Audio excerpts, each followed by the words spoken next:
그저께 평창 올림픽이 개막식을 시작으로 드디어 열렸습니다. 틈이 날 때마다 유심히 한 경기 한 경기 보고 싶은데 아직까지는 한 경기도 보지를 못했습니다. 여러분들도 동계 스포츠를 좋아하세요? 안 봐도 우리 모두가 다 아는 게 있어요. 모든 경기에 나오는 선수들은 보통의 사람들이 아니라는 겁니다. 각 나라에서 가장 탁월한 운동선수들로 구성되어 있습니다. 모든 나라는 경쟁력을 갖춘 실력자들을 올림픽에 다 내보냅니다. 눈이라고는 눈 씻고도 찾아볼 수 없는 아프리카에서도 또 중동이라는 나라, 중동에 있는 나라에서도 그 나라에서 최고로 동계 스포츠를 잘하는 이런 선수들을 뽑아서 보내왔습니다. 그리고 선수들을 보낸 나라들은 모두가 다 금메달을 기대하기 마련이죠. 금메달까지는 아니더라도 다른 메달이나 아니면 좋은 성적을 기대합니다. 왜 그런가요? 왜 나라들마다 그런 기대를 가지고 있을까요? 그 선수들이 나라를 대표하기 때문에 그렇습니다. 그리고 그 선수들을 나라가 보냈기 때문에 그래요. 이 선수들은 그냥 선수들이 아니죠. 나라가 보내어준 선수들입니다. 하나님께서는 독생자 예수 그리스도를 이 땅에 보내셨습니다. 우리가 계속해서 마태복음을 보고 있는데요.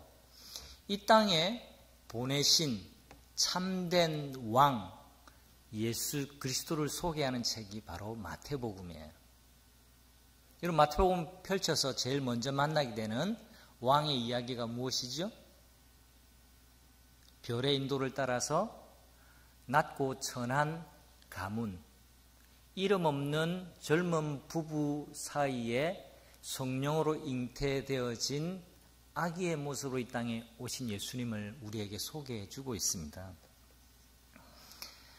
그리고 성경은 계속해서 하나님께 보냄을 받은 예수님께서도 주님의 뒤따르기를 원하는, 주님의 제자가 되어서 주님의 길을 따라서 걷기를 원하는 제자들을 부르시고 또 이 제자들에게 능력을 부여하시고 그리고 세상으로 보내시는 이야기를 10장과 11장에 걸쳐서 우리에게 들려주고 있습니다.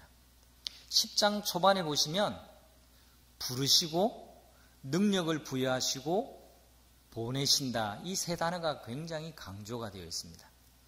근데 세상으로 보내시는데 특별히 12제자를 단기 선교를 보내시는데 보내실 때 어떤 당부의 말씀을 하셨는지를 오늘 본문의 성경은 우리에게 소개해 주고 있습니다. 성도 여러분, 예수님께서 하나님의 보냄을 받고 이 땅에 오신 것처럼 이 땅에 오신 예수님이 그의 제자들을 부르시고 세상으로 보내신다라는 것을 성경은 우리에게 가르쳐 주고 있어요. 그것이 무엇을 의미합니까? 바로 저와 여러분을 우리 주 예수 그리스도께서 세상으로 지금도 보내고 계시다라는 겁니다. 여러분 지금 무엇을 하고 계십니까?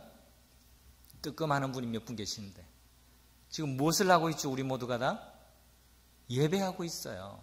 하나님을 경배하고 있습니다. 주님의 이름으로 모이고 있어요. 자, 그리고 우리 주 예수 그리스도께서 우리에게 기대하시는 바가 무엇입니까? 그리고 그분이 우리에게 명하시는 것이 무엇입니까? 세상으로 가라라는 겁니다. 예배하는 우리를 불러서 24시간 예배만 하고 따로 구별해서 하나님과 교제만 하고 시간을 보내기를 원하지 않으시고 우리에게 권능을 주시고는 은혜를 주시고는 사명을 주시고는 세상으로 보내고 계시는 것을 우리는 지금 경험하고 있는 거예요. 주일에 우리가 예배로 모여서 예배를 드리면서 다시금 기억해야 할 내용이 이것이에요. 우리 모두가 세상으로 보냄을 받습니다. 누구의 이름으로? 예수님의 이름으로. 예배를 드리는 젊은 청년 여러분, 성도 여러분, 내가 예수님의 보냄을 받는다. 이것 잊으시면 안 돼요. 요한복음 17장 18절 말씀에 아버지께서 나를 세상에 보내신 것 같이 나도 저희를 보내었습니다 라고 예수님께서 그렇게 말씀하셨어요. 오늘 본문 다시 한번 보시겠습니까? 16절에 보라 내가 너희를 보냄이 양을 이리 가운데로 보냄과 같도다. 보내고 계세요. 지난 한 주간 우리가 읽은 마태복음 10장의 내용은요, 이 땅에 왕으로 오신 예수님 이제 제자들을 부르시고 보내시는데 어떻게 보내시느냐 하면 16절에 있는 것처럼 내가 너희를 보내는 것이 마치 양을 이리떼 가운데로 보내는 것과 같도다. 예수님의 심정을 말씀하시고 우리의 정확한 상태를 말씀하고 계시는 겁니다. 여러분 16절의 말씀을 어떻게 생각하세요? 어떻게 받아들이고 계세요? 솔직하게 한번 여러분 마음으로 한번 대답을 해보세요. 16절 말씀이 잘 받아들여지시나요? 내가 너희를 보내는데 양을 이리 때 속으로 보내는 것과 같다. 그렇게 말씀하고 계시는데요.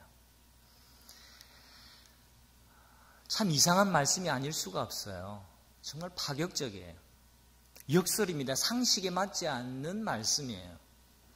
여러분 이리 때 속으로 보내는데 우리를 부르셔서 어벤져스로 뭐 바꾸어 주시든지 아니면 사자의 이빨을 주시든지 호랑이의 강력한 발톱을 우리에게 주시든지 그렇게 해놓고선 이리 때 속으로 보낸다라고 말씀을 하셔도 될까 말까인데 우리에게 양이 되어서 양인 너희들을 이리 때 속으로 내가 보낸다라고 그렇게 말씀하고 계세요. 이게 예수님의 말씀이에요. 저는 대략 2달 전 비행기를 타고 다시 한국으로 돌아왔습니다. 아시는 분은 아시는 것처럼 1년 동안 제가 자리를 비우고 연구년으로 외국에 있다가 이제 1년 만에 돌아왔어요. 돌아온 지 이제 한 달 20일 되었습니다. 돌아올 때 비행기 타기 전에 제가 마음먹은 게 있거든요. 갈 때는 시차 적응도 해야 되니까 내가 한참도 자지 않고 내가 영화를 다 봐야지. 1년 만에 보는 영화거든요. 1년 동안 영화도 못 봤어요. 얼마나 기대감을 가지고 비행기를 타고 영화를 봤겠습니까? 영화를 선택을 했어요. 리암 니슨의 더 그레이. 보신 분이 별로 없는 것 같아요. 이 영화는요, 알래스카 노동자들의 이야기인데 리암 니슨이 주인공이에요. 리암 니슨은 노동자들의 안전을 지키기 위해서 주변에서 공격하는 늑대, 이리떼들을 저격하는 저격수였습니다. 삶이 굉장히 고달팠습니다. 아무튼 이 노동자들이 다시 이제 고향으로 돌아가는데 비행기가 돌풍을 만나서 조난을 당합니다. 그 조난이 설원으로 뒤덮인 알래스카 산속이에요. 비행기가 이렇게 추락해서 겨우 7명만 살아남는데 이 7명이 거기서 한 사람씩 다 죽어가는 내용의 이야기예요. 늑대들이 발견하고 끝까지 이 사람들을 추격하고 한 사람씩 지능적으로 어떻게 사람들을 죽여가는가. 저는 언제쯤이면 영화가 재미있을까, 언제쯤 반전이 일어날까 계속해서 봤는데 끝까지 제가 기대하는 반전은 일어나지 않은 채 이 7명이 모두 다 죽는 것으로 그 영화가 끝났어요. 여러분 그런 영화 있지 않나요? 언제쯤 재미있을까 하다가 계속 질문하는데 끝나버렸어요. 제가 그 영화를 보고 얼마나 화딱지가 났는지 뭔 이런 영화가 다 있냐고 그렇게 생각을 했습니다. 여러분 보지 않으시기를 제가 강추합니다. 근데 그 영화를 보면서 제가 오늘 본문을 묵상하는 가운데 이 연결점 딱 하나는 발견했어요. 늑대라는 것이, 일이라는 것이 정말로 무서운 존재구나. 사람은 자연 상태 속에서는 늑대와 싸워서 결코 이길 수 없는 거구나. 물론 그 영화가 담고 있는 또 다른 메시지는 있어요. 하지만 외면적으로 보이는 극 중의 스토리는 그거였습니다. 제가 뭘 말씀드리고 싶냐 하면 일이나 늑대나 사람 같은 종류의 맹수인데요. 상식적으로 양을 이리떼 가운데로 보내는 것은요, 죽으라고 하는 것이나 마찬가지예요. 그것도 이리떼 가운데 보내진 양이에요. 지금 예수님께서 말도 안 되는 얘기를 지금 하고 계시는 거죠. 근데 여러분 성경 읽을 때 이런 말도 안 되는 얘기를 우리는 종종 접하게 되어서요. 그럴 때 해석의 원칙이 있습니다. 말도 안 돼 하고 성경을 덮으면 여러분은 진리에 다다르기가 굉장히 어려워집니다. 근데 이렇게 상식을 파괴하고 역설적인 말씀을 하실 때는 이 역설적인 내용의 진의가 무엇일까 하고 조금 더 깊이 한 걸음 더 들어가 보려고 하는 마음을 가지면 주님이 원래 우리에게 전해주시려고 하는 더 깊은 속뜻을 담은 메시지를 우리는 발견할 수가 있게 됩니다. 여러분, 이 이야기는 양을 이리떼 속으로 보내신다라는 이 이야기는 비유의 말씀이에요. 저는 이 말씀의 의미가 무엇인지, 그리고 이리 가운데로 보내신 양, 곧 저와 여러분에게 꼭 필요한 것이 무엇인지에 대해서 한번 생각해 보려고 합니다. 먼저 이 말씀의 의미는요, 우리가 양이라는 것을 잊지 말라는 말씀이에요. 한번 따라해 주시면 좋겠습니다. 사교회는 점점 뜨거워져요. 사람들이 뜨거워서 그랬는지 9시부터 계속 히팅을 해서 뜨거운 건지 저는 해석하지 않겠습니다. 전자로 그냥 이해하겠습니다. 사람들이 뜨거워서 뜨거운 걸로. 먼저 이 말씀을 잘 이해하는 것이 필요해. 16절의 말씀을 우리 다 같이 다시 한번 읽어보도록 하겠습니다. 여러분 성경이 있습니까? 같이 한번 읽어보겠습니다. 시작. 보아라, 내가 너희를 내보내는 것이 마치 양을 이리떼 가운데로 보내는 것과 같다. 그러므로 너희는 뱀과 같이 슬기롭고 비둘기와 같이 순전해져라. 여러분, 양은 목자가 꼭 필요한 존재입니다. 이 말씀의 이면에는 여러분 행간이라는 것, 말씀의 이면이라는 것이 있는데요. 이 말씀의 이면에는 내가 너희를 보내는 것이 양을 이리떼 속으로 보내는 것과 같도다. 내가 너희를 보낸다라고 하실 때 이 말씀의 이면에는 우리를 양으로 규정하시는 예수님의 말씀의 이면에는 내가 너희를 지키는 목자가 된다는 사실을 잊지 말거라라는 우리 주님의 메시지가 담겨 있는 겁니다. 이것이 전제입니다. 전제. 이 전제가 없으면 우리는 우리를 물어뜯고 죽이고 핥히고 멸망시키는 세상에서 살아갈 수가 없어요. 예수님은 우둔한 분이 아니십니다. 예수님도 이 말이 액면으로는 말이 안 되는 소리라는 것을 이미 아십니다. 하지만 예수님은 이 말이 안 되는 소리를 말이 되게 바꾸어 주시는 분이라는 사실을 기억한 여러분 되시기를 바랍니다. 우리는 양이에요? 여러분이 양이라는 말입니다. 아니에요. 나는 염소인데요. 속으로 이렇게 하시는 분이 계세요? 저와 여러분은 양이에요. 예수님이 목자가 되십니다. 양은 반드시 목자가 있어야 살아갈 수가 있습니다. 예수님이 우리에게 양이라고 하실 때는 그 연결고리를 걸어놓고 말씀하시는 거예요. 혼자 골짜기에서 방황하는 동물을 가리켜서 양이라고 하는 것이 아니라 우리가 있고 목자의 보호를 받는 동물 존재를 가리켜서 우리는 양이라고 그러는 겁니다. 예수님이 양을 왜 이리떼 속으로 보내시나요? 세상을 구원하시기 위해서 예수님께서 이 땅으로 보내심을 받았기 때문에 그렇습니다. 이 일을 예수님의 제자가 되어서 우리가 예수님의 뒤를 따르는 제자가 되어서 이 일을 계속하라고 우리를 세상으로 보내시는 겁니다. 세상이 어떤 곳인가요? 이미 세상 속에 살아가는 분들도 계시고 세상에 나갈 준비를 하고 계시는 분들도 계시죠. 아니요. 이런 표현이 적절치 않을 수도 있습니다. 이미 여러분이 20대 초반이든 아니면 10대든 우리 모두가 다 세상에 나와 있습니다. 세상이 어떤 곳입니까? 세상은 마치 이리떼가 우글거리는 모습과 같죠. 서로 물고 뜯고 싸우는 곳이 세상입니다. 자신의 이익을 위해서라면 언제 어디서든지 혈투를 벌이는 곳이 세상이죠. 이기는 자는 남고 지는 자는 매정하지만 사라져 버리는 정글의 법칙이 존재하는 곳이 세상입니다.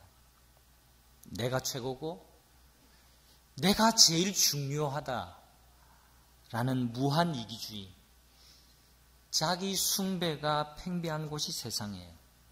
그런데 이런 세상 한복판에서 우리에게 양처럼 살아가라고 그렇게 말씀하십니다. 그것도 처음부터 끝까지 양으로 살라라고 말씀을 하십니다.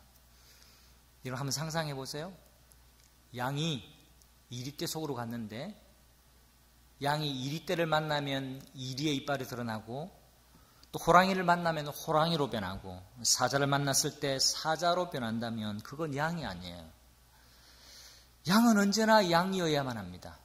양은 언제나 양이라는 것을 전제하고 말씀하고 있는 것이죠. 여러분, 하나님 나라 운동은 바로 그런 것이에요. 하나님 나라 운동은 우리를 정병으로 부르셔서 우리를 호랑이 되고 사자 되고 괴물이 되고 어벤져스가 되어서 세상을 맞대응하고 세상을 거꾸로뜨리고 세상을 무너뜨리고 정복해서 세상을 발 아래 두게 만드는 것이 하나님의 나라 운동이 아니에요. 하나님의 나라 운동은 조용히 들어가서 하나님의 방법으로 하나님의 나라를 세워가는 겁니다.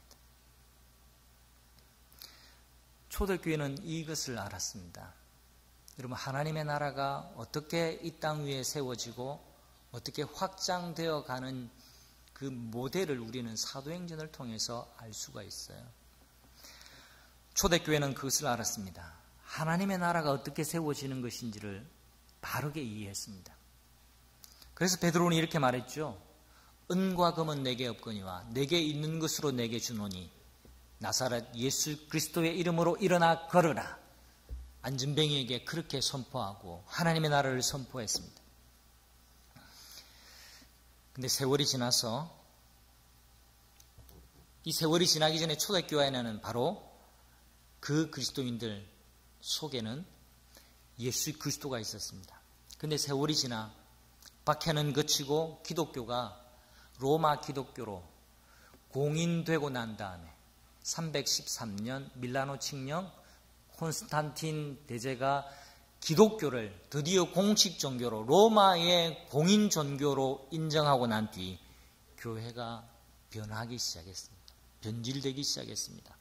그들 속에 있던 하나님 나라 운동에 대한 바른 이해를 잃어버리고 하나님 나라가 어떻게 세워지는 것인지를 놓치고 말았죠. 이런 이야기가 전해집니다. 교황 이노센트 4세와 교부라고 알려진 초기 교회 1세기가 지나고 2, 3세기경에 지나고 난 다음에 4세기경에 활동했던 초대 교부들, 스승들이죠. 오늘날로 말하면 영성학자입니다. 교황 이노센트 4세와 토마스 아퀴나스가 만나서 대화를 했습니다. 어디서 대화를 했느냐? 콘스탄틴 대제가 지어서 기증한 라테란 성당 발코니에 서서 이런 대화를 나누고 있었습니다. 때마침 대화를 나누고 있는데 여러 곳에서 각 나라에서 보내온 헌금 주머니들이 속속 이 성당 앞에 도착을 하고 있었던 거죠. 그것을 바라보고 있던 교황 이노센트 4세가 흐뭇한 표정을 지으면서 이렇게 말합니다. 아퀴나스 선생, 베드로는 은과 금은 우리에게 없다라고 말했는데 이제 보시오. 이제는 많이 우리 교회가 강성해져서 은과 금이 이렇게 넘치게 되었습니다. 그러자 토마스 아퀴나스는 깊은 한숨을 내쉬면서 이렇게 대답을 했습니다. 네, 교황님, 그렇습니다. 교회는 은과 금이 흘러넘치게 되었습니다. 하지만 교회는 더 이상 예수 그리스도의 이름으로 걸으라 라고 말할 수 있는 그 권능을 잃어버리고 말았습니다. 여러분, 이 이야기가 뭔 이야기, 다른 사람들의 이야기로만 흘러보내지 마시기를 바랍니다. 이 이야기가 나의 이야기는 아닌지 진중하게 나 자신을 스스로 잘 살펴야 됩니다. 내 속에 꿈틀거리는 야망과 비전은 은과 금이나 유명해지고 남들이 알아주고 인정해주는 그 어떤 것으로 향해서 나는 달려가고 있습니까? 아니면 은과 금은 없지만 예수 그리스도 그 이름, 그 이름이 주는 그 권능, 그 능력, 그 은혜가 나를 지배하고 있는지 우리의 이야기로 환치시켜서 우리는 이 이야기를 곱씹어 보아야만 합니다. 예수님도 없이 당신이 지금 잘 살고 있다면 당신은 양이 아닙니다. 나는 양이야 라고 생각하면서도 목자 되신 예수님을 잊고 내 힘으로만, 내 생각과 내 가치관을 앞세우고 말씀과는 상관없이 살아간다면 당신은 이미 양의 노선에서 이탈한 겁니다. 내가 양인데 양됨을 잊어버리고 산다면 그 순간 우리는 목자를 잃어버리게 되는 겁니다. 여러분, 일이나 호랑이나 사자는 목자가 필요 없는 존재들이에요. 그러나 양은 목자가 필요한 존재입니다. 자, 여러분 다시금 생각해 보십시오. 결국 양을 이리때 속으로 보내시는 이유는 주님이 목자가 되셔서 친히 함께 하시겠다라는 약속이 담겨 있는 겁니다. 그래서 너희가 잡혀가서 무슨 말을 할 것인가 염려하지 말거라라고 우리 예수님 파송을 하시는 그 현장에서 제자들에게 말씀해 주셨어요. 무슨 의미입니까? 그 순간에 성령께서 너희에게 말할 것을 가르쳐 주시겠다라는 겁니다. 인도에 대한 확신이에요. 너희가 관가에 끌려갔을 때, 잡혀갔을 때 무슨 말을 할까 미리 생각 안 해도 돼. 그때 되면 다 말해줄 거야. 여러분, 이 말씀을 엉뚱하게 해석하시면 안 돼요. 소개팅 나갔는데 무슨 말을 해서 상대방을 사로잡을까 생각 안 해도 돼. 이렇게 이해를 하시면 안 돼요. 면접을 하는데, 입사 면접을 하는데 무슨 말을 할지 전혀 생각 안 해도 우리가 주님의 양이니까 가서 말할 것을 생각나게 하실 거야. 이런 약속을 나에게 주셨어. 여러분, 그건 성경을 오해하는 거예요. 그런 때가 아니라는 거예요. 준비를 잘 하세요, 여러분. 데이트할 때. 무슨 말을 할지, 어떻게 행동해야 할지, 그건 준비가 필요한 거예요. 입사 면접 받을 때도 마찬가지예요. 예상 질문을 잘 예상하고 조리 있게 잘 준비해가지고 나가야 됩니다. 근데 이 말씀은 복음을 전거하다가 그리고 세상에 나가서 두려워하지 말고 거기서 무슨 말을 할지 미리 걱정 안 해도 된다는 말씀이에요. 그때 성령께서 할 말을 너희 입에 넣어주겠다라는 겁니다. 무엇을 위해서? 하나님 나라 세우는 일에는 하나님께서 전공이시니까 하나님이 하시는 일이니까 그때 때에 맞춰서 말할 것을 줄 것이라는 겁니다. 이 예언의 말씀이, 이 약속의 말씀이 그대로 이루어졌어요. 어디에? 사도행전에 이루어졌고요. 오늘날도 그대로 이루어지고 있습니다. 먼저 가까운 사도행전을 보시면 여러분 19절에 사도행전으로 가기 전에 오늘 본문 19절 보세요. 사람들이 너희를 관가에 넘겨줄 때 어떻게 말할까 또는 무엇을 말할까 하고 걱정하지 말아라. 너희가 무슨 말을 해야 할지 그때의 지시를 받을 것이다. 이 약속이 언제 이루어졌습니까? 사도행전에 보면 베드로가 예수를 전한다라는 제목으로 붙잡혀서 관가에 끌려갑니다. 대제사장 서기관들 앞에서 신문을 당합니다. 주변에는 칼과 창을 들고 있는 고문 기술자들이 눈을 부릅뜨고 베드로를 쳐다보고 있어요. 그때 네가 전하는 이 도가 무엇이냐?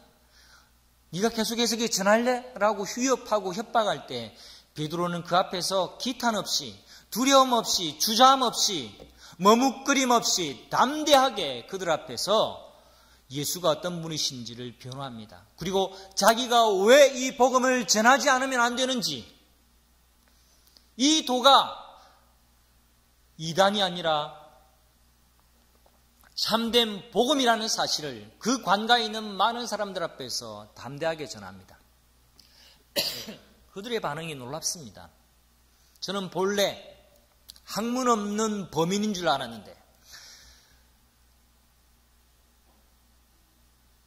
무식한 불황자인 줄 알았는데 저렇게 조리 있게 변론하고 저렇게 담대하게 말하고 저렇게 뭔가를 가진 사람처럼 꿀리지 않게 쫄이지 않게 말하는 베드로를 보면서 모두가 다 입이 쩍 벌어지고 놀라워했습니다. 오늘 본문 10장 19절에 있는 말씀이 그대로 초대교회 현장에서 벌어졌습니다. 여러분, 예수님께 주신 말씀은 거짓말이 아니에요. 예수님께서 주신 말씀은 약속대로 이루어지는 실제가 된 겁니다. 사랑하는 성도 여러분, 예수님의 말씀이 뻥이 아니라는 것을 확실히 믿으시길 바랍니다. 뻥이라고 해서 좀 너무 거룩하지 않는 용어입니까? 솔직하게 삽시다. 여러분 뻥이라고 생각하잖아요. 그럴 때 많잖아요. 예수님의 말씀은 그대로 이루어지는 실제 약속임을 믿으시길 바랍니다. 우리가 약속을 걸고 약속이 어떻게 이루어지는가를 보고 있지 않아요. 여러분 남자친구, 여자친구 없는 사람들에게 미안. 여러분 약속해놓고 선물 주고 약속해놓고 만나고 약속해놓고 영화 보고 약속해놓고 밥 먹고 그것이 이루어지는 것 여러분 경험하고 우리 모두가 살고 있잖아요. 꼭 같습니다. 예수님께서 지금 우리에게 주시는 이 말씀, 양을 이리떼 속으로 보내는데 내가 그냥 보내놓고 외면하고 눈 감고 모른 척하고 등 돌아서 그렇게 잊어버리는 것이 아니라는 걸 지금 약속하고 계시는 거예요. 너희가 관가로 끌려갔을지라도 무슨 말을 할까 어떻게 말할까 고민하지 말아라. 걱정하지 말아라. 내가 너희에게 성령으로 어떻게 말해야 될지 무엇을 이야기해야 될지 다 얘기해 줄 것이야. 내가 너희 곁에 있어 줄 것이야. 내가 너희를 떠나지 않을 것이야. 너희가 양으로 가지만 두려워할 필요가 없는 양, 목자가 곁에 지키고 있는 양으로 너희가 세상 속으로 나간다는 것을 잊지 말거라 라고 지금 우리에게 말씀해 주고 있는 겁니다. 여러분, 그리스도인들은 유약한 사람들이 아니에요. 이 땅에 많은 젊은 영혼들이, 젊은 그리스도인들이 예수 믿는 것을 너무 시시하게 생각해요. 예수 믿는 것은 너무 유약한 것으로, 예수 믿고 사는 것은 너무 빈약한 삶이라고 생각하는데 그렇지 않습니다. 이것만큼 드라마틱하고 이것만큼 신나고 이런 일을 경험하는 것만큼 우리를 흥분되게 하는 일이 어디 있어요? 이 약속을 믿는 자는 이 약속을 경험하게 될 줄 믿습니다. 경험하시길 바랍니다.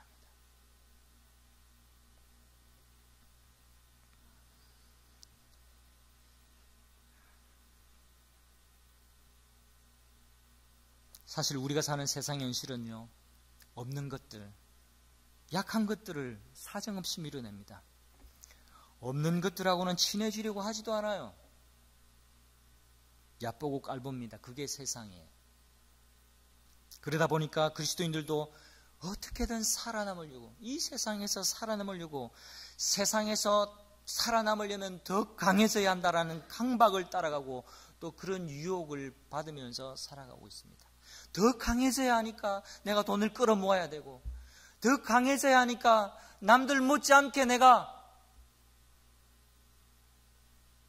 번지르하게 보여야 돼라는 그런 유혹 앞에 우리는 날마다 섭니다. 여러분 잊지 마십시오. 예수님 우리를 이리때 속에 세상 속에 양의 모습으로 보내고 계시다라는 겁니다. 상상을 해보세요, 여러분. 양의 탈을 쓴 늑대, 이건 우리가 상상이 잘 가요. 우리가 어렸을 때 동화책에 너무나 많이 본 이미지이기 때문에. 거꾸로 늑대의 탈을 쓴 양, 그러면 이게 상상이 돼요?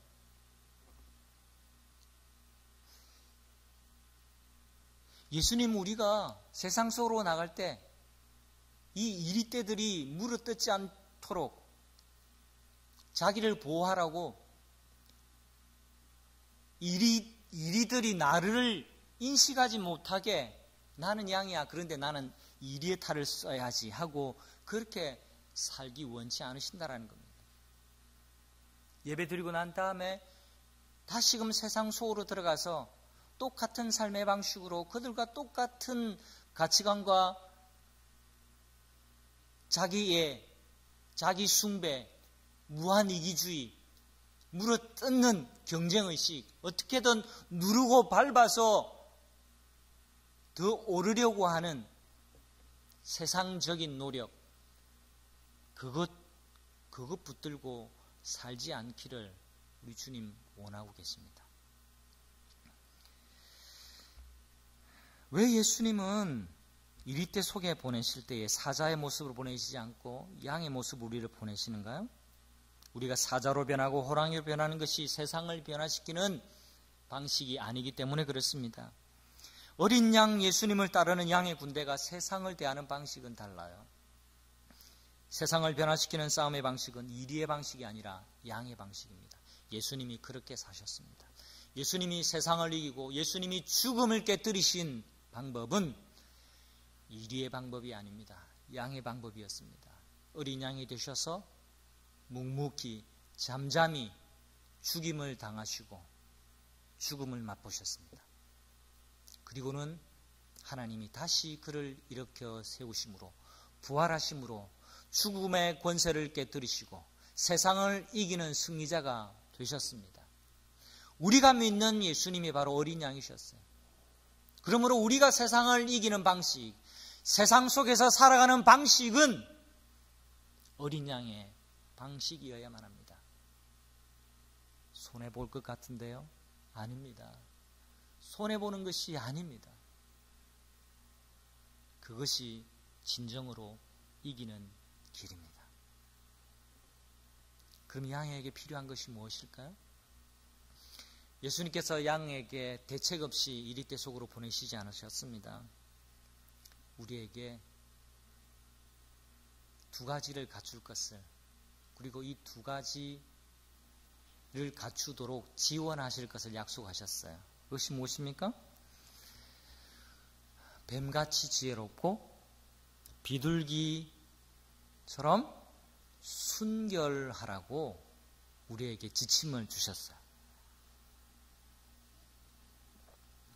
여러분, 여기서 뱀하고 비둘기라는 것은 중요한 게 아니에요. 더 중요한 것은 뭡니까? 지혜로움과 순전함이에요. 그걸 이야기하기 위해서 잠깐 뱀과 비둘기를 언급한 것뿐이에요. 여러분, 지혜와 순수함은요, 동전의 양면처럼 함께 가는 겁니다. 뱀 같은 지혜가 없이 순수함만 가지면 사람이 어리숙해 보여요. 우둔해집니다. 우매한 자가 될 가능성이 많아요. 순수함이 없이 지혜만 가지게 되면요, 뱀같이 간교한 사람이 될 가능성이 높아요. 순수함과 지혜로움 두 가지가 우리에게 필요합니다. 저는 말씀을 준비하면서 두 가지 사건이 제 머릿속을 떠나지 않았습니다. 하나는 대학원 때의 일이었습니다. 지금부터 20년이 더 지난 때죠. 신학대학원을 다니고 있는데 제가 다니는 신학대학원은 이렇게 바로 옆에 병원이 있었어요. 네. 지금 우리 교단의 신학교는 천안에 와 있는데 제가 부산 시절의 마지막 학생이었어요. 부산에 복음병원이라고 병원과 나란히 붙어 있는 그런 신학교였어요. 근데 어느 날 이렇게 학교 마당에 좀 어떤 남자분이 막 아주 난처한 표정을 지으면서 자기 가족이 지금 병원에 왔는데 너무너무 어렵게 되었다고 막 설명하면서 시간상 다 그 설명의 내용은 다 생략할게요. 너무너무 불쌍하게 설명을 해요. 그리고 자기 지금 차비도 없고 먹을 것도 없고 그래가지고 결론은 자기 돈을 좀 구워달라. 구워달라는 말은 그렇게 했지만 그냥 달라는 거죠. 그때는 제가 얼마나 이게 동정심이 이렇게 솟았는지 제가 그때도 가난했거든요. 그래가지고 그래도 신학생인데 신학교에 있는 줄 알고 왔을 텐데 그래가지고 제가 그때는 참 순진했죠. 제가 모든 신대원생을 대표한다는 생각으로 제가 있는 돈은 없는 돈 다 끌어서 그분에게 그때 당시에 10만 원이 넘는 돈을 줬어요. 그래가지고 주류에 보태 쓰고 하여튼 잘 조치를 하라고. 며칠이 지났는데 그 사람이 또 거기 와 있는 거예요. 근데 가만히 보니까 다른 신학생 붙들고 막 제게 했던 이야기를 또 하고 있는 거예요. 근데 제가 지나갔는데 저 얼굴이 눈이 마주쳤는데 저를 기억하지 못하는 거예요. 제가 어떤 마음이 들었겠습니까? 이 사람이 상습범이구나. 제가 속았다라는 것을 그제서야 알았어요. 보면서 생각하면서 참 바보 같은 녀석 하면서 그때 얼마나 제 머리를 쥐어박은지 모릅니다.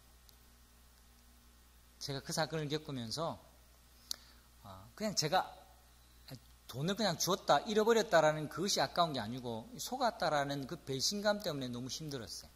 생각해보면 그럴 필요가 없어요. 다만 이럴 수는 있습니다. 그 사람이 나를 속이는 것이 맞다라는 것을 내가 뻔히 알지만 속아주고 도와주면 괜찮아요. 그런데 모르고 어리숙하게 어리버리하게 지금 제가 생긴 모양처럼 말입니다. 어리버리 해가지고 그냥 사람들 이야기를 따라 듣고 그냥 사기당하는 것. 그리스도인으로서 그건 지혜로움이 아닙니다. 지혜로운 것은 분별하는 거예요. 모든 상황이 다 내가 해결해야 할 상황이 아닐 수가 있습니다. 때로는 굉장한 지혜로움이 필요해요. 또 하나의 사건이 기억났습니다. 이건 신학교 졸업하자마자 교회에서 일어난 일인데요. 저는 이미 이것을 깊이 회개했습니다. 새벽 기도를 하는데 뭔가 좀 시끄러워요. 막 플라스틱 소리가 서로 부딪히면서 교회당에 뭔가 누군가 들어오는데 들어오자마자 횡설수설하고 막 기도를 하는데 뭐 술 냄새가 나고 어떤 여성분인데 중년의 여성분인데 뭐 새벽에 재활용을 줍다가 그냥 재활용을 줍는다라는 게 많은 걸 내포하고 있겠죠. 사는 게 참 힘들었다는 거예요. 술을 드시고는 보통 드신 게 아니에요. 그냥 반주한 게 아니라 그냥 고주망태가 되듯이 그냥 술 냄새가 나면서 그냥 이 예배당에 오신 거예요. 근데 제가 새벽 기도에 방해가 된다고 그분을 데리고 나갔어요. 여기서 이러시면 안 됩니다. 여기가 어디라고 이렇게 하십니까? 지금 생각해보면 조용히 내보낸 게 아니라 사실은 제가 내쫓았습니다. 근데 놀라운 것은 1년 반쯤 뒤인가 그분이 제가 섬기던 교회에 등록하러 오신 거예요. 제가 얼마나 놀랐는지 모릅니다. 물론 저는 그때 예배의 질서를 지킨다고 규정 혹은 상식대로 움직였어요. 그런데 한 영혼의 그 고뇌와 그 사람의 소중함을 저는 그때 알지를 못했어요. 일은 잘하는데 예수님이 시선을 보내시는 그 사람에게 관심 가지지 못했습니다. 그건 제가 사람을 대할 때, 성도님을 대할 때 굉장히 중요한 하나의 사건으로 제 기억을 자리 잡고 있습니다. 우리에게 순수함이 필요합니다. 이 사건과 상황이 내게 주는 주님의 마음이 무엇인지에 대한 해석할 수 있는 마음이 우리에게 필요합니다. 여러분에게 이 두 사건이 어떤 식으로 말씀과 연합해서 여러분에게 전달될지는 모르겠지만 여러분들도 이 비슷한 사건들을 한번 기억해 보세요. 떠올려 보세요. 우리가 이리때가 득실거리는 이 세상 속에서 양으로 살아가면서 승리할 수 있는 승리의 방식이 있어요.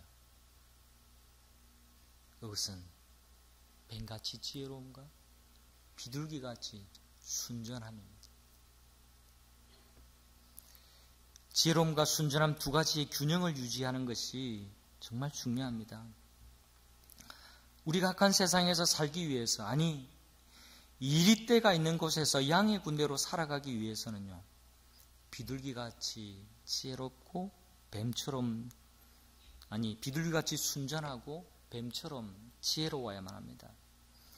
이것을 영적인 표현으로 바꾸면 통찰력과 지혜라고 말할 수 있습니다. 그런데 이것은 보통 기도하는 가운데 얻게 되었어요. 하나님 도와주세요. 목자 되신 주님 말씀해 주세요 라고 귀 기울일 때 이 통찰력과 지혜는 우리에게 주어집니다.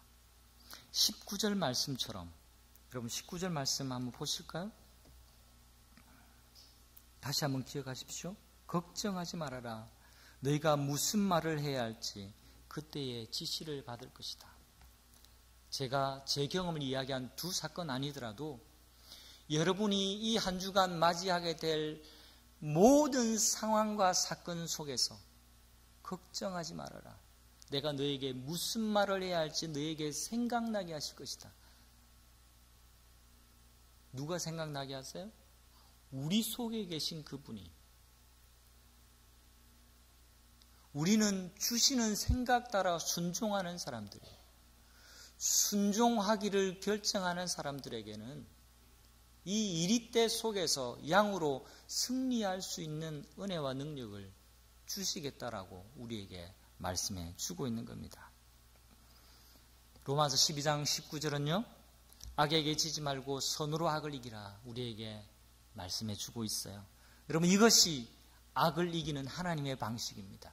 이것이 이리때 속으로 들어가서 양이 승리할 수 있는 결론이 됩니다. 하나님의 방법이 됩니다. 선으로 악을 이기는 거죠. 세 번째, 이 말씀 속에는 하나님을 신뢰하고 평안을 소유하라는 메시지가 들어있습니다. 여러분, 이 10장 짧은 이 장 안에 놀랍게도 두려워하지 말아라, 두려워하지 말아라, 두려워하지 말아라 라는 말씀이 3번이나 반복되고 있어요. 26절, 28절, 31절. 두려워하지 말아라. 사람들과 충돌하는 것을, 가족들과 불화하는 것을 두려워하지 말라. 그렇게 말씀합니다. 내가 너에게 평화를 주러 온 줄 아느냐? 나는 너에게 칼을 주러 왔노라. 아버지, 아들이 서로 불화하고 자식이 아버지를 미워하고 그런 일들이 너희 속에 생겨날 것이다. 예수님께서 가족 불화를 지금 조장하고 계시는 가정 파괴범이 아니에요. 이건 우리가 진리를 붙들고 있을 때 부닥치게 되는 진리의 저항감, 진리가 비진리와 만나게 될 때 만나게 되는 영적 전쟁을 이야기하고 있는 겁니다. 부모님이 반대하신다고 진리를 내어버리고 영생을 포기하고 그 영생에 대한 선물을 그분들에게 소개하지 않을 겁니까? 그럴 수 없죠. 예수님을 향해서는 많은 사람들이 바알세불이라고 불렀습니다. 파리의 대왕이라고, 귀신 중에 귀신이라고, 그들의 힘을 입어서 이런 기적을 행한다라고 그렇게 말했습니다. 그럼 예수님을 따라다니는 사람, 예수님에 속해 있는 그 집안 사람들에게는 어떻게 이야기하겠느냐? 너희를 향해서 저항하고 유혹하고 반대하고 충돌하는 것 당연하다라고 말씀하고 있어요. 우리가 예수님을 진정 따른다면 사람들에게 저항을 받을 수밖에 없습니다. 사업을 하고 계십니까? 예수님의 방법으로 사업을 하면 저항을 받을 수밖에 없습니다. 그럴 수밖에 없어요. 여러분, 예수님의 방법대로 학창생활 이어가면 저항을 받을 수밖에 없어요. 세상의 방식을 추구하고 무한 이기주의로 자기밖에 자기를 숭배하는 사람들 속에서 공격의 대상이 될 수밖에 없습니다. 그것을 두려워하지 말라라는 겁니다. 여러분에게 마귀의 시험이 있습니까? 당연하게 받아들이세요.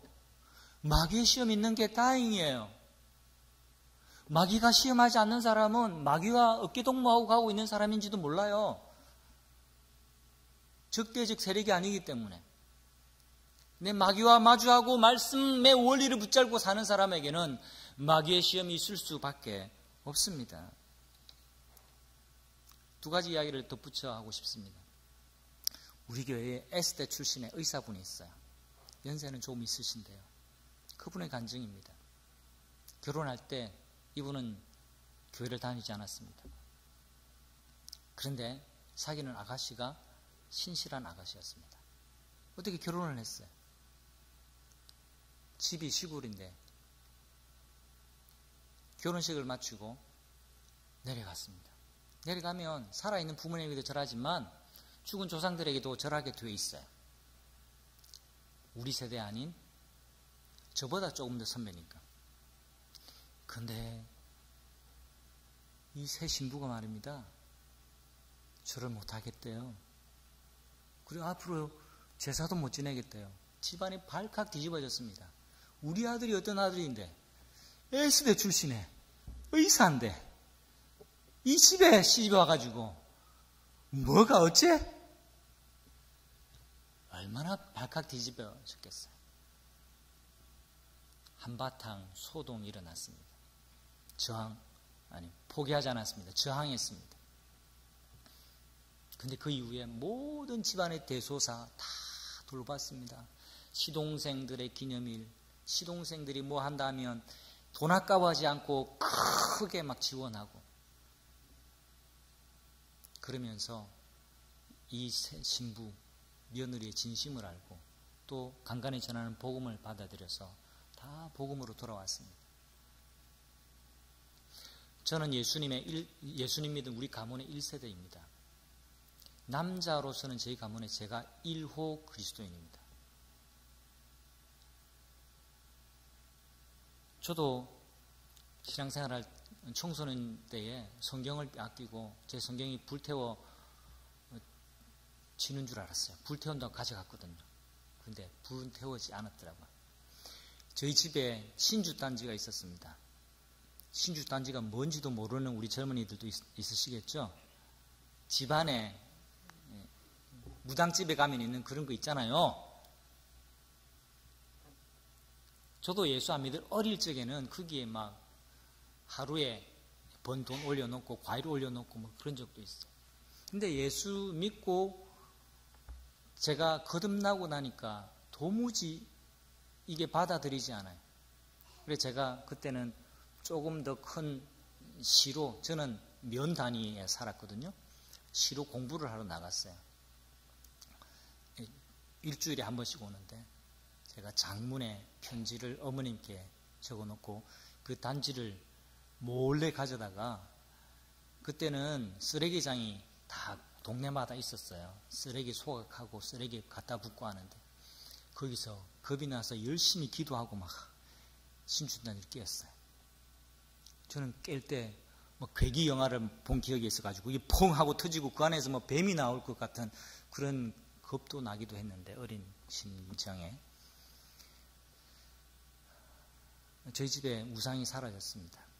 그리고 저희 어머님은 저희 가문의 1호 기독교 장례를 지난 집사가 되셨어요. 여러분, 불화를 두려워하지 마십시오. 세상과 맞부딪히는 것을 겁내지 마십시오. 주님이 지금 그것을 말씀하십니다. 내가 너희 사이를 불화하려 왔다. 관계 파괴자로 오신 게 아니라 세상은 그럴 수밖에 없다라는 것을, 그 앞에서, 진리 앞에서 물러나지 말아라는 것을 우리에게 말씀하고 계시는 거죠. 두 번째, 무엇을 두려워하지 말아야 되는가? 죽음 자체를 두려워하지 말라라고 말씀합니다.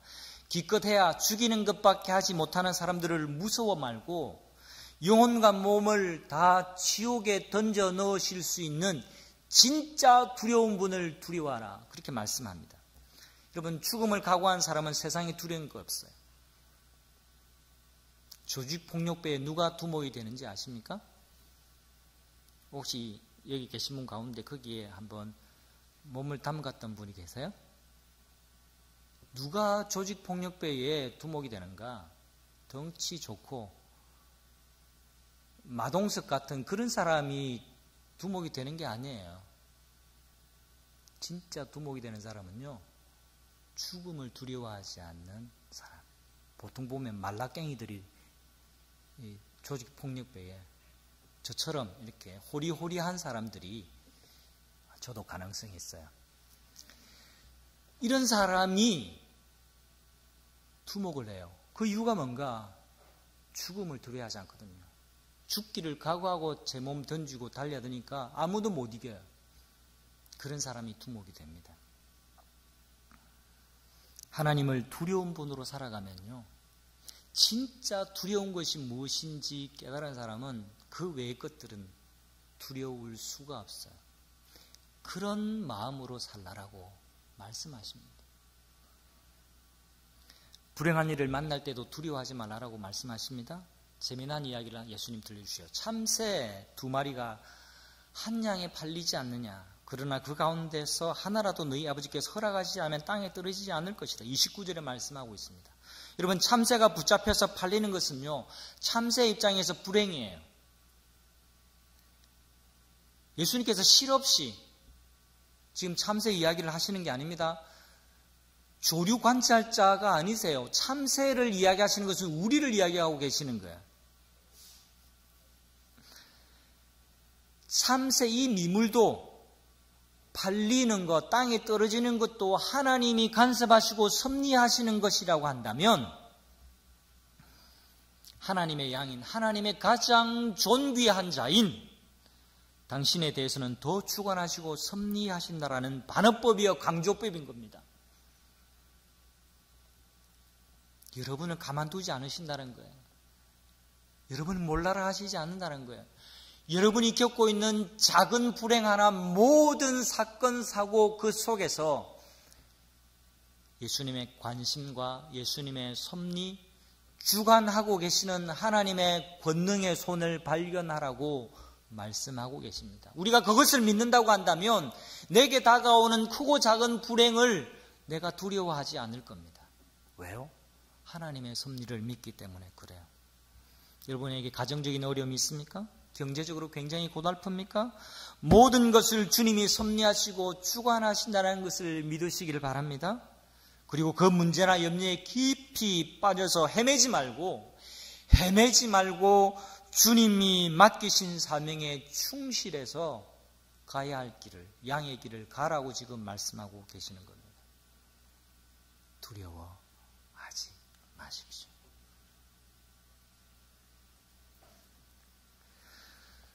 사랑하는 여러분, 하나님의 뜻이 2000년 전에 마태와 1세기 그리스도를 통해서 이루어졌습니다. 이 말씀을 들었던 초기 교회 성도들이 양으로 세상 속에 들어갔습니다. 순교도 당하고 직업을 얻지 못하는 불이익도 당하면서 짝믿음의 가정 속에 들어가서 묵묵히 고통을 감내하면서도 예수님이 살아갔던 양의 방식을 선택했습니다. 고수했습니다. 양으로 살아갔습니다. 그리고 세상을 변화시켰습니다. 그처럼 우리 주님은 오늘날 우리에게도 오늘 본문에서 보여주신 하나님의 뜻, 하나님의 말씀대로 그 말씀 우리에게도 이루어지기를 원하고 계십니다. 이번 한 주간도 하나님의 뜻을 이루어가는 하나님의 백성들이 다 되시기를 우리 주님의 이름으로 축원합니다.